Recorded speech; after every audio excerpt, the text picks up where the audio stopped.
Hey everyone, finished watching the next Dino Thunder episode, Ocean Alert. This is a episode. It's one I remember seeing when I was a kid.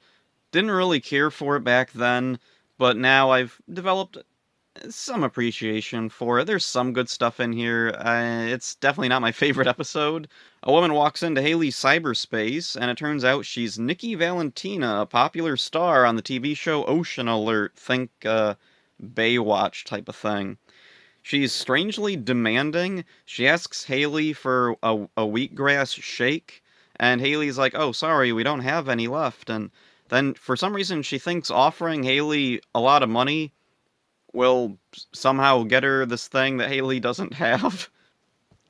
It's a good way to introduce the kind of character that Nikki is. Everyone is starstruck by her. Connor and Ethan, especially, are super excited and they really want to meet her because I have no idea, actually. I'm Ace. I never really understood people's attraction to celebrities like this. At the island fortress, Mesagog sees a clip of the Ocean Alert show, and he thinks it's real. He orders Zeltrax to kidnap Nikki Valentina, and Zeltrax uses their new monster, Megalodor, or as Zeltrax pronounces it, Megalodor. There's kind of a weird thing. Elsa's there too. They both see the show that Mesagog is watching, and neither of them, like, inform him that it's a show. Like, they're human. We're not supposed to know Zeltrax is human at this point, but with Elsa, they've made it very, very, very clear she's a human. So why don't either of them correct Mesagog and be like, hey, that show's not actually real? Mesagog, the reason he wants to kidnap Nikki Valentina is because he thinks that strong, heroic DNA will make his monsters stronger. He sends some Tyranodrones also. The Rangers are fighting off the Tyranodrones while Tommy rescues Valentina from Megalodor. She's completely unfazed by the monster, more concerned with, ruin my nails. And Tommy gives her a totally, like, understandable, look. Which is pretty funny. I do like that part. The Rangers all meet up. Connor and Ethan see Valentina, and they try flirting with her in the middle of a war zone. Idiots. Then Megalodor pops up on the roof. He pulls out a flower, which fires lasers. Okay, that's pretty funny. I do like that the monster has a laser-firing flower. He kidnaps Nikki Valentina, and the Rangers leave to make a new plan, and the camera pans down to reveal a Dinozord egg. A few minutes ago, before the monster attacked, Tommy was scanning his computers looking for a new Dinozord egg.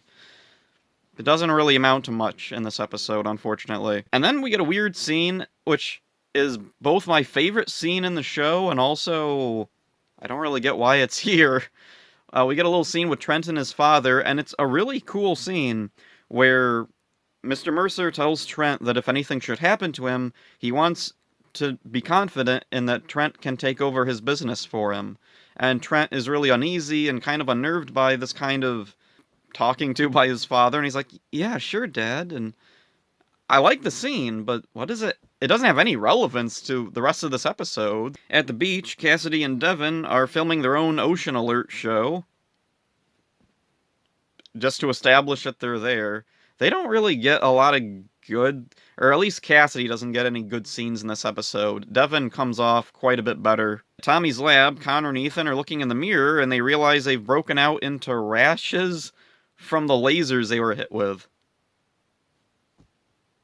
I don't know. Again, I don't know what relevance this has. This doesn't even last the whole episode. By the end of the episode, they're totally fine. The rash is gone. What is this here for? What lesson does this teach them? Like, it really feels like the writers were trying to push some kind of message about, like, you shouldn't judge people based on appearances or based on what you think of them or something, but it never really finishes coming across. Nikki Valentina escapes through an invisiportal back to the beach. The Rangers morph and go to protect her from Zeltrax and the monster. Cassidy and Devin are still at the beach filming their show. Devin sees Valentina in the line of fire and saves her. The Rangers battle the monsters, and Haley finds the Dinozord egg. They really didn't have a good idea of what to do with the Dinozord egg, so they're like, we'll show it, and then Haley finds it and tosses it to the Rangers later. They destroy the monster, Mesagog makes it grow, they call the Megazords, and then this is really weird. The monster somehow shoots them out of their Megazord. Okay. Haley tosses him, the egg hatches into the Stegozord, and then Tommy gives some, important information. Use your telepathy to tame the Stegozord. They can use telepathy now? That's new information, Tommy. It would have been nice to, like, know that a while ago. Like, the Rangers are telepathic? They combine the Zords with the Stegozord, and then they're able to defeat the monster. Oh yeah, and also the monster tries to create a tsunami. That doesn't work. Connor and Ethan try to talk to Nikki Valentina, but she doesn't want to talk to anyone. The end. Okay. So there's some stuff that I really like in this episode, but overall, I don't really care for the episode. It's one of those celebrity parody episodes, and not one of the stronger ones. Nikki Valentina is a cartoonish character, and while she works fine in this episode, she's just not a character type I'm a fan of. One thing, though, I do like is that she doesn't learn or progress as a character at all. She's the exact same character she was at the beginning that she is at the end. Now, you might think that her being rude to Haley at the beginning was a sign that she was gonna, like, grow and learn how to be a nicer person, that she's gonna learn how to be a more polite person or something, but no. At the end, she's still rude and dismissive of people. She never really changes. She's superficial, and that's just her character. When Devin rescues her, she takes the chance to vent a little to him, because, I mean, she's had a tough day. Even if she's not a very good person, she's, been kidnapped by monsters and stuff. And also her foot probably hurts from stomping on Zeltrax's foot earlier. I'll get to that in a minute. She says to Devin that she just wanted to be rich and have a lot of houses and marry a rock star. And Devin's like, didn't you become a famous actress because you wanted everyone to love you? No. I mean, that's definitely a unique direction for for a character like this, I guess.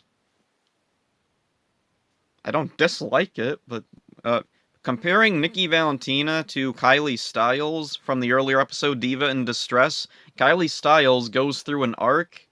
I don't think it's done very well in that episode, but it's what the writer's intention clearly was. Kylie starts off as kind of a vapid character, not really caring about other people, but then as the episode goes along, she remembers why she started playing music in the first place, and like the reason why she's famous is because originally she was friends with Kira and they were doing music because it was something that they genuinely liked to do. The exception to like the typical celebrity parody character, the like Kylie Styles is a character who's there not so much for their own character, but to teach something to a main character. Your Connor and Ethan are the ones who seemingly need to learn not to be obsessed with celebrities and see them as just people. But they don't really learn that. At the end, when Nikki says that she doesn't want to talk to fans, they didn't really learn anything from that. They didn't learn to, like, she's a person, she deserves her privacy, and, like, if she doesn't want to talk, she doesn't want to talk, and that's fine. Instead, they're just kind of put off by, like, she's a celebrity, shouldn't she want to talk to people? Like, the only one who really connects with Nikki is Devin. Like, Devin was never super obsessed with her. At the beginning, he's surprised to see her at Haley's cyberspace, but he's not tripping over himself to talk to her like Connor and Ethan were. Mesagog's plan here is actually an entertaining one. It's a Galaxy Quest-style plan where he mistakes a TV show for reality. Combined with the knowledge of what's to come, this is both clever and confusing. And also, Elsa and Zeltrax never correct him on the fact that it's a TV show. Shouldn't they realize it's a TV show, or are they just too scared to point that out to him? Trent and his father have their discussion, and it's really odd. They only have relevance retroactively after Mesagog and Mercer's connection is revealed. But in the context of this episode, these scenes are completely unnecessary and they don't mean anything. I know the writers are trying to pepper in little things to build up to Trent becoming the White Ranger and the reveal of Mercer and Mesagog, but it's not worked in very well at all. I think maybe Trent should have been a bigger character from the start. Because as it is, he just kind of pops in later, and even then, he's not really that big of a character. In the discussion that Trent and his father have, I like all the little subtleties in Mercer's dialogue that imply that he knows that he turns into Mesagog, but he's not fully aware of what exactly goes on when he does, change or whatever he thinks is going on. Like, he knows something weird is going on, but he doesn't seem to be fully aware of what exactly it is that's going on. The beginning of this episode, the stock music is really, really bad. Da-da-dum, da-da-dum, I hear that so freaking many times at the beginning of the episode. It is really, really frustrating. I am not a fan of the music. Dinosaur Egg story is really clumsily shoved in, and I think they could have easily worked it in more naturally. As it is, Tommy mentions it, Haley happens to find it, then she tosses it to the Rangers, and Tommy says, use your telepathy to tame the Stegozord. The story I was thinking that could have connected the egg a little bit more and had some relevance to the overall episode is if the egg was some kind of prop in the Ocean Alert show. It's not super creative, but it's more of a connection than the show does. Cassidy and Devin's character, they're okay here. Not their funniest, but they're fine. Especially Devin. I do genuinely like some of Devin's scenes. It's too bad that they didn't go ahead and make Devin one of the Rangers, because he's genuinely my favorite character of the show at this point. The way that Nikki Valentina escapes Mesagog's island fortress after she's kidnapped is she stomps on Zeltrax's foot. Yeah, just... And she's barefoot while he's wearing armor. Shouldn't that hurt? Megalodor. He doesn't have much of a personality, but his design is cool. Not a whole lot to say about him. When Tommy sees him, he mentions, "Aw man, I hate shark monsters," which is a bizarre reference to Slippery Shark from way back in Mighty Morphin. I did not expect to see a reference to him of all things, but it's cute, I guess. Connor and Ethan's rashes are a weird addition to everything. I really don't understand what the point of that was. All I can guess is originally this episode was written with a more overt, don't judge people on their appearances message. Because that's the only way this, has any, makes any sense to be here. Especially since the rashes don't even last the whole episode. At the end, they're just gone. They're totally fine.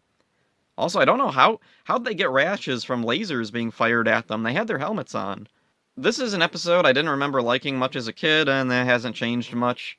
It's okay. There's some cool stuff in it. I'm glad I'm rewatching Dino Thunder because there is stuff I genuinely like this time around. But yeah, overall, it's just kind of a disappointment. Next episode, the White Ranger episodes, or his introductory episodes, which are episodes I do remember really liking as a kid, so hopefully those hold up. So that's it for this one. Hope you enjoyed it. See ya.